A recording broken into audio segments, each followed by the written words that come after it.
Friends, welcome back to my YouTube channel the SAP study. कैसे हैं आप सब? उम्मीद करती हूँ आप सबकी प्रिपरेशन अच्छी चल रही होगी और आपको ये जो नया टॉपिक हमने शुरू किया है प्रजामंडल आंदोलन, ये भी अच्छे से समझ आ रहा होगा। तो आज हम बात करते हैं जयपुर प्रजामंडल की। उससे पहले जब मैंने आपको कांग्रेस के भारतीय राष्ट्रीय कांग्रेस के हरिपुरा अधिवेशन के बारे में बताया था, तो उसमें मैं आपको एक बात बताना भूल गई थी, जो अक्सर पेपर में प्रश्न कई बार पूछा जाता है कि इस अधिवेशन की अध्यक्षता किसके द्वारा की गई थी। तो ये अध्यक्षता की गई थी सुभाष चंद्र बोस के द्वारा की गई थी। अब हम जयपुर प्रजामंडल को शुरू करते हैं।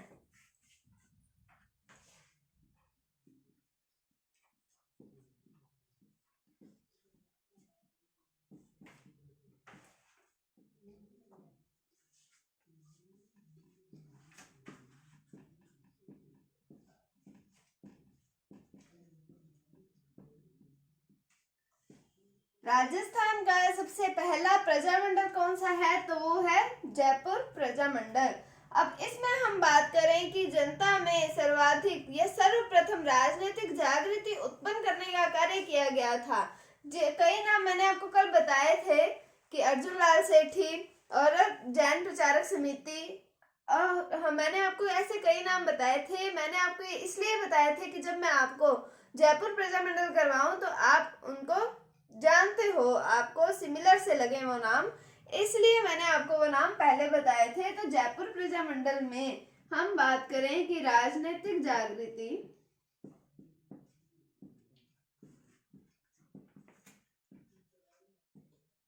या फिर हम कह सकते हैं राजनीतिक चेतना उत्पन्न करने का कार्य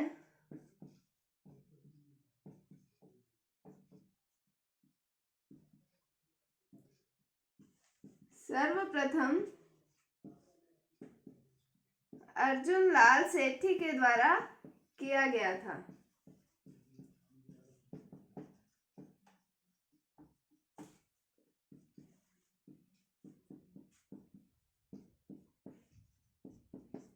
मैंने आपको कल ये भी बताया था कि इन्होंने अपनी गवर्नमेंट जॉब से, ये सरकारी नौकरी करते थे, तो इन्होंने अपनी सरकारी नौकरी से इस्तीफा दे दिया था, त्याग पत्र दे दिया था। क्यों दे दिया था? ये कहते थे कि अगर मैं ही ब्रिटिश शासन के अधीन या अंग्रेजों के अधीन नौकरी करूंगा तो इनको देश से बाहर कौन निकालेगा। तो ये वाक्य भी हमें पता होना चाहिए किसके द्वारा कहा गया था। तो हम बात करते हैं सेठी ने अपनी सरकारी नौकरी से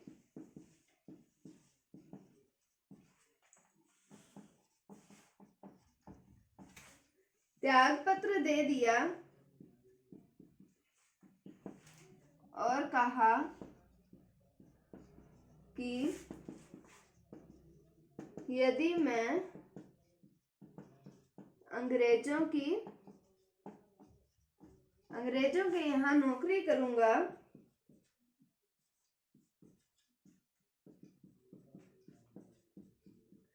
तो इन्हें भारत से बाहर कौन निकालेगा। तो हमसे पेपर में इस तरीके से भी पूछा जा सकता है, हमें ये वाक्यांश दे दिया जाएगा और पूछा जाएगा कि ये वाक्यांश किसके द्वारा कहा गया है। तो ये वाक्यांश कि यदि मैं अंग्रेजों के यहाँ नौकरी करूंगा तो अंग्रेजों को, इन्हें भारत से बाहर कौन निकालेगा, किसके द्वारा कहा गया? अर्जुन लाल सेठी के द्वारा। और बात कर रहे हैं हम जयपुर प्रजामंडल की, तो उसमें राजनीतिक चेतना जागृत करने का कार्य सर्वप्रथम किसके द्वारा किया गया? अर्जुन लाल सेठी के द्वारा किया गया।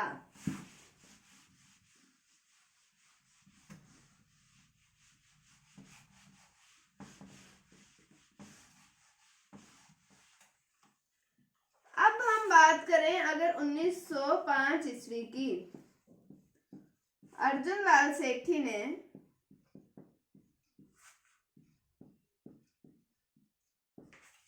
जयपुर में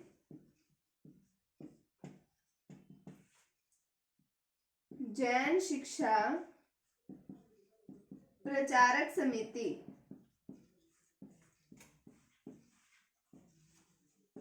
की स्थापना की, किसकी स्थापना की? जैन शिक्षा प्रचारक समिति की स्थापना की। और इसके माध्यम से इन्होंने जयपुर में वर्धमान विद्यालय और वर्धमान छात्रावास की स्थापना की, उसको संचालित किया। तो इसके माध्यम से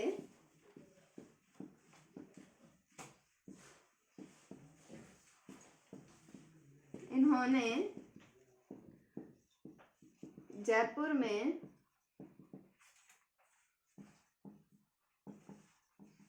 वर्धमान विद्यालय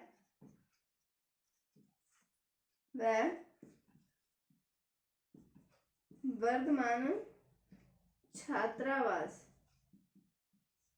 संचालित किए।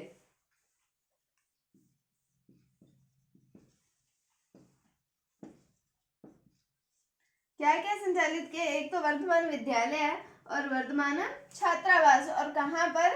जयपुर में। और इन्होंने जयपुर में ही जैन शिक्षा प्रचारक समिति की स्थापना की है। अब ये जो वर्धमान विद्यालय और वर्धमान छात्रावास है, यहाँ पर क्रांतिकारियों को शिक्षा दी जाती थी। क्रांतिकारियों ने यहाँ से शिक्षा प्राप्त की है। आपने नाम सुना होगा केसरी सिंह बारहट का। तो इनके भाई और इनके पुत्र, इनके द्वारा भी यहीं से शिक्षा अर्जित की गई है। तो हम बात कर रहे हैं वर्धमान विद्यालय और वर्धमान छात्रावास की। तो हम ये कह सकते हैं क्रांतिकारियों को शिक्षा प्रदान करते थे।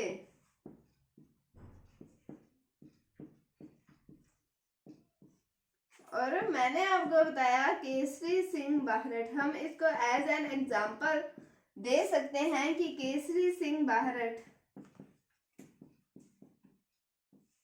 इनके भाई हैं जोरावर सिंह बारहट,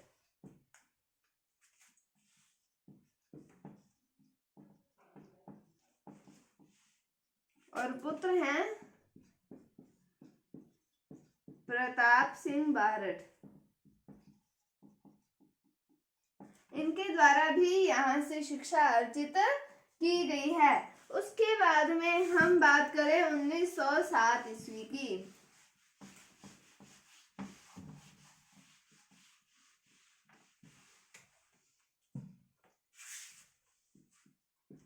1907 ईस्वी में बात किसकी चल रही है? अर्जुन लाल सेठी की हम बात कर रहे हैं। तो अर्जुन लाल सेठी ने अजमेर में जैन शिक्षा सोसाइटी की स्थापना की।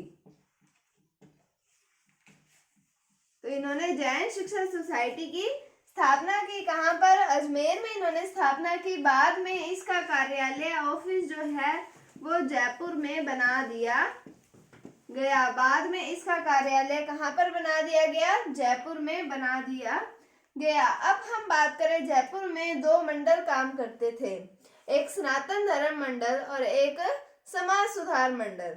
ये वहां पर जयपुर में लोगों में सामाजिक जागृति उत्पन्न करने के साथ साथ राजनीतिक जागृति उत्पन्न करने का भी कार्य करते थे। और ये किससे रिलेटेड थे? जयपुर प्रजा मंडल से। तो हम बात करें सनातन धर्म मंडल और समाज सुधार मंडल।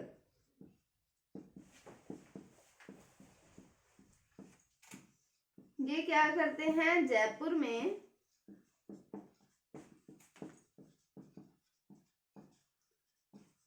सामाजिक सुधार के साथ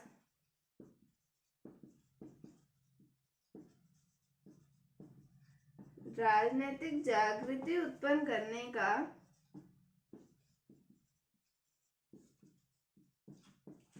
राजनीतिक जागृति उत्पन्न करते थे। कौन कौन से मंडल है? एक तो है सनातन धर्म मंडल और दूसरा है समाज सुधार मंडल। अब हम आगे बात करते हैं, जयपुर रियासत के बारे में बात करते हैं कि जब मुगल शासन था, मुगल काल चल रहा था, उस दौरान जयपुर रियासत में फारसी भाषा का काफी प्रभाव पड़ा। फारसी भाषा जो थी वो काफी उससे इफेक्ट हुए, लोगों को बहुत इफेक्ट किया। किसने? फारसी भाषा ने। फिर जब ब्रिटिश काल आया तो ब्रिटिश काल में अंग्रेजी भाषा ने काफी प्रभावित किया। तो यहाँ पर कुछ लोग जो थे, आम जनता में से कुछ लोग इन भाषाओं में पारंगत थे। कोई तो फारसी में पारंगत था। तो जब फारसी काल चल रहा था, मतलब मुगल शासन काल चल रहा था, तब ये फारसी भाषा में पारंगत थे। तब भी इनको गवर्नमेंट जॉब नहीं मिलती थी, इनको सरकारी नौकरियों में शामिल नहीं किया जाता था। और जब ये अंग्रेजी शासन काल आया, ब्रिटिश काल आया, तब यहाँ पर अंग्रेजी भाषा का बोलबाला हुआ और कुछ लोग जो थे उस समय अंग्रेजी भाषा में पारंगत हो गए थे। इस कारण करके इसलिए इनको भी गवर्नमेंट जॉब नहीं मिलती थी। फिर बात आई अपनी राजभाषा हिंदी पर। फिर हिंदी को राजभाषा बनाने के लिए आंदोलन शुरू हुआ। तो हम देखते हैं कि जयपुर रियासत की बात कर रहे हैं। तो यहाँ पर मुगल काल में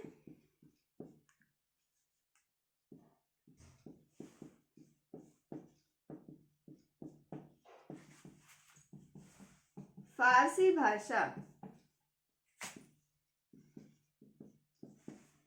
से प्रभावित हुए।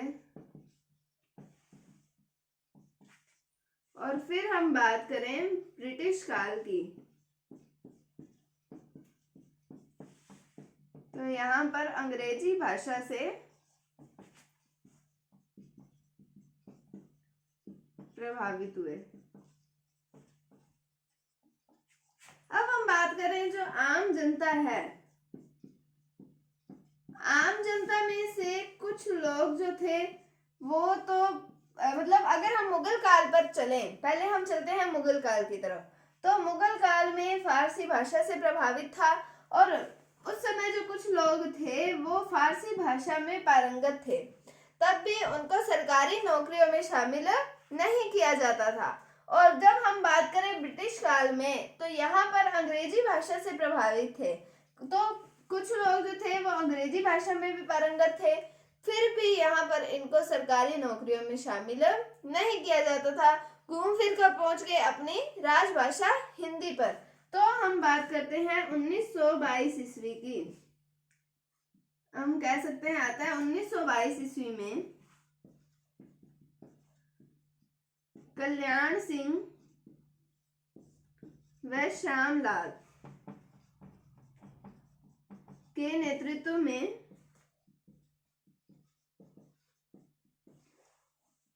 हिंदी को राजभाषा बनाने हेतु आंदोलन हुआ।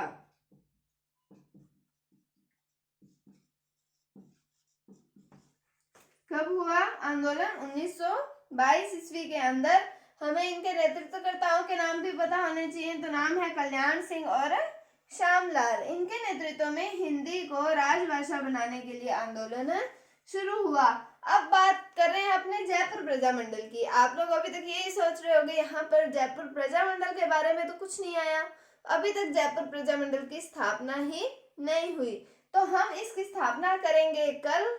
उम्मीद है आपको यहाँ तक समझ आया होगा। अगर आपको वीडियो थोड़ी सी भी हेल्पफुल लगी है तो इसे लाइक कीजिए, शेयर कीजिए और चैनल को सब्सक्राइब जरूर कीजिए। Thank you, thanks for watching, bye bye.